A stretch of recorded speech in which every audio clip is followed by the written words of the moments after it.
Hi guys, welcome back to HTML from Zero to Hero, your complete guide to master the language that powers the web. In episode 1, we built the foundation. We learned what HTML actually is, how tags, elements and attributes work, the difference between block versus inline elements, and how to properly nest elements, and even how to leave comments in our code. If you haven't seen episode 1 yet, I highly recommend checking it out first. I will leave it in the eye icon above and also in the description. Now that we have got the skeleton ready, in today's episode, we will bring it to life. We will learn how to structure the real content with headings, paragraphs, lists, links, tables, and even proper page layouts using Semantic HTML. So, without wasting any time, let's dive straight into episode 2. Before we start coding, let's quickly make sure we have everything ready. First, we will need a code editor. I will be using Visual Studio Code, but you can use any editor of your choice. Second, a web browser, Chrome, Firefox or Edge, doesn't matter. Just something to open our HTML files. Third, if you are using VS Code, install the live server extension. It lets you preview your HTML changes instantly in the browser. No need to refresh every time. And finally, a simple folder for our project. I have already created one called HTML Basics. Inside it, let's create a new file called index.html.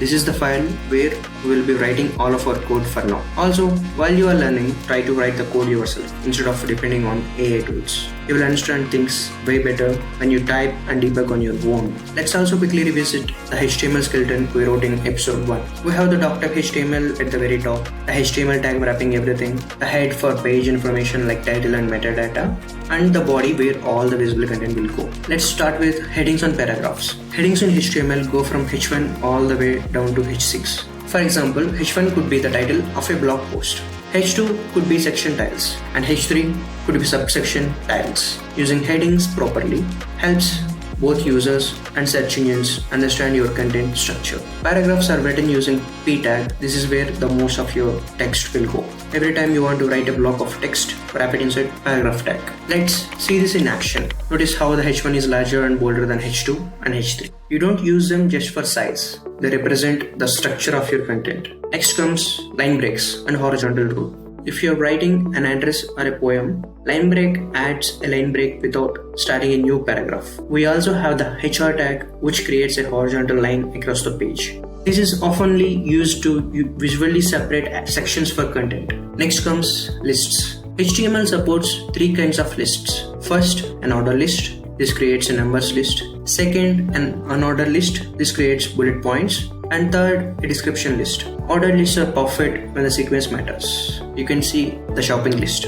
Milk, bread, eggs. Unordered lists are better for general items. You can see programming languages, HTML, CSS, JavaScript. And description lists are best for glossaries. For example, web terms, HTML, the structure of the web page, CSS, the styling of the web page. Next comes links and navigation. One of the most powerful things on web is the hyperlink. In HTML, links are created using anchor tag. The most important attribute is href. It tells the browser where the link should go. By default, links opens in the same tag, but if you add target equal to _ blank, the link opens in a new tab. You should also add relation, no opener, no referrer, for security reasons. You can see here we have a URL to visit. See how the first link stays in the same tab, but the second opens in a new tab. This is the building block of all web navigation. Next comes text formatting. HTML gives us several tags to style or emphasize text. While bold makes a text bolder, while strong also makes it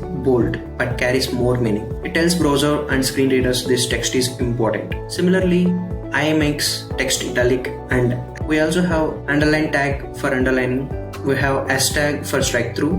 These tags don't just change how text looks, they also help with accessibility and meaning. Now let's talk about tables. Tables are useful for displaying structured data like schedules, marks or pricing charts. A table is built with the table tag. Inside it we use table row tag for rows and table heading tag for headers and table data tag for table data. Here we created a simple table with 2 rows of student marks. The table heading tag makes the top row bold as header. The table data contains the actual data. We can also match cells using col span and row span. You can see below. Here the header spans across 3 columns. You can use row span. Similarly, to match vertically, we'll style tables later with CSS. So far we have added headings, text, lists and tables. But how do we structure a full web page? That's where semantic HTML comes in. Instead of using plain div everywhere, HTML gives us semantic tags like header, navbar, section, article, aside, and footer. These tags describe what the content means, not just how it looks. Search engines and screen readers rely on them to understand a page better. Regarding this search engine and screen readers, we will learn in the next upcoming episodes.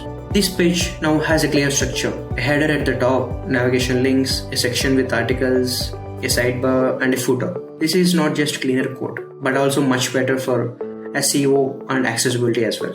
Alright, let's quickly recap. In this episode, we learned how to structure real content in HTML. We covered headings, paragraphs, line breaks, horizontal rules, lists, links, text formatting tags, tables, and even semantic page layouts. In the next episode, we are diving into images, videos, audios, and even embedding content like YouTube videos or Google Maps. And this is where your web page starts looking like real websites.